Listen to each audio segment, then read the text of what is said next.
What's up guys, Eric here from UM Productions with my second video for the day and my late UFC 308 card reactions. Now I'm going to be quick with this, but great card. We're out of the UFC drought guys, the MMA drought, I'll say it like that. So guys, there's a lot of prospects to look out for here and some veterans. Like Marcos, Roger de Lima, I've seen him fight a few times. Not the best record, but still this is going to be a fun fight versus Kennedy. Then Jeff Neal versus RDA. Such a good fight. I would like to pick Jeff Neal instantly, but the problem with Jeff Neal is he's a bit all over the place. It's going to be an interesting fight. I'm going to rewatch some of RDA's last few fights because people are like, nah, it's old man RDA that's fighting right now. That's why he wins and then he loses. Then he wins and he loses. Nah, that's not how I see him. Then we have Lerone Murphy versus Dan Ige. I like Dan Ige. He's an awesome fighter. Like, really, at one point, I felt he is going to be top of the featherweight rankings, but then I noticed the skill gap is there. But the fun thing is, he's going to be a great guy to see fight versus some top guys, some of the low guys, some of the top guys, some of the low guys, and he'll be jumping up the rankings in the same motion. Just going to change the song. Lerone Murphy, though, is a scary fight. Like, looking at his record, and I've seen him fight a few times, I didn't really pay too much attention in those fights, like on the technical level. That's why in my head I'm like, shit, I'm struggling to imagine how he fights. But in short, some entertaining fights in between, not the best, but still, he's a very good fighter overall. Next up, Magomed Ankalaev versus Rakic. I wasn't too happy about this fight being made, but I understand it because it's like Magomed wants to be active, but he was actually in line for the light heavyweight strap to fight for it. But it's okay. It's okay. If he destroys Rakic, then literally I think it's just Poatan that he has to fight from there. No, Yuri as well. Okay, let's say it like this. Rakic is just another speed hump if he gets to the belt. After that, when he gets the belt, he'll just have that person ticked off because otherwise he would have needed to get to the belt and then start fighting these guys again.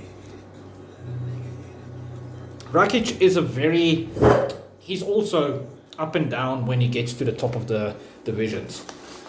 And what my problem is his very kick heavy style is not going to be that good versus Magomed's. Well, people are going to say, he's wrestling first. No. His technical boxing is actually quite good to deal with Rakic. I think he's going to be able to stand and strike with him. And I'm curious, I wonder who has the reach advantage here. I think it's still Rakic, but not by much. Leg reach, though, is definitely Rakic's thing. He has very long legs, very thick legs. Yeah, in a kickboxing match, I'm still going to pick Magomed. It's just, I really see Magomed using his wrestling in between as well, and that's going to be a problem for Rakic. Because he has decent defensive wrestling, but yeah. Next up, guys, is Cyril Gane versus Volkov. Again, I'm happy here for Cyril Gane having to fight somebody finally, because he was sitting around saying, nah, I want to fight for the belt next. Meanwhile, he lost. How can you just say on a loss, I'm going to fight for the belt next? It's not how it works. Oh shit, Stipe Miocic. Sorry guys, we're not going to talk about that. We'll talk about it closer to that fight. Anyway, Volkov has been looking very good in his fights, guys. Like, I remember in his previous fight, I was like, people are going to get a shock when he's going to win, and then he did. So, if he annihilates Cyril Gane, like, avenges his loss versus him, if I remember correct, they fought each other. I could be wrong, but anyway, guys, like I said, Volkov, since the start I've been watching him, like, since way back, I've been swapping him with Stefan Struve. So sorry about that. It's because of the length thing, I think. And because they're both kickboxers, but just Volkov is the better one. Anyway, guys, I'm picking Volkov to win this fight, actually. Cyril Gane, I don't know, his mental side of things is just going to be a problem right now. Plus, I don't know how he's going to deal with a more orthodox kickboxer. Let's see. Next up, guys, the fight of the night for me. Robert Whittaker versus Khamzat Chimaev. I'm redoing this video actually because I went on a tangent, like breaking down all kinds of crazy stuff to do with this fight. I'm going to save that for my actual breakdown. However, a reminder to myself, I will show to you guys, which was in my previous video, which I deleted because it was like 20 minutes long.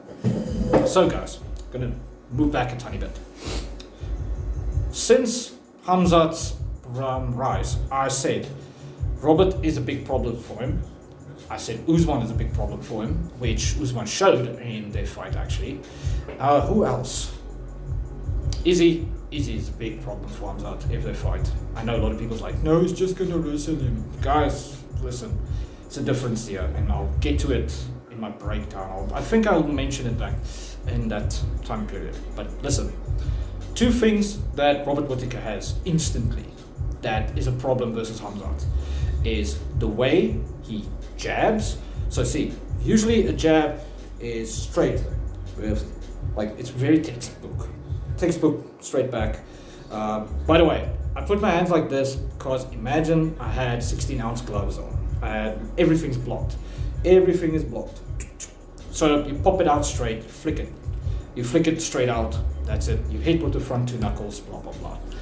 Now, how Robert throws his jab is how a certain friend of mine throws his jabs. I used to throw it this way as well because Robert was a big inspiration for me. But if you learn boxing on the technical side more, you will learn that certain elements of this does not work in boxing. And I wonder how he makes it work so well. Well, okay, it's more his timing, his movement, etc. Okay, anyway, guys, see, I already give myself the answer there. Anyway, Robert's jab is him moving down on the 45, he bounces, and then he moves on the 45, and then he flicks his jab out straight on the chin, solid. And the way he does it is with his timing, his rhythm, and he likes to catch his opponents in a rhythm. Khamzat does not do well with guys with a strong jab. I think Usman proved that as well. And Usman's jab is a bit slow in comparison, like really slow. And then the timing where the bounces is the problem that he will have versus Robert Whittaker. So the dip jab is one thing, and then how he switches this up to become a hook. He dips and throws the hook.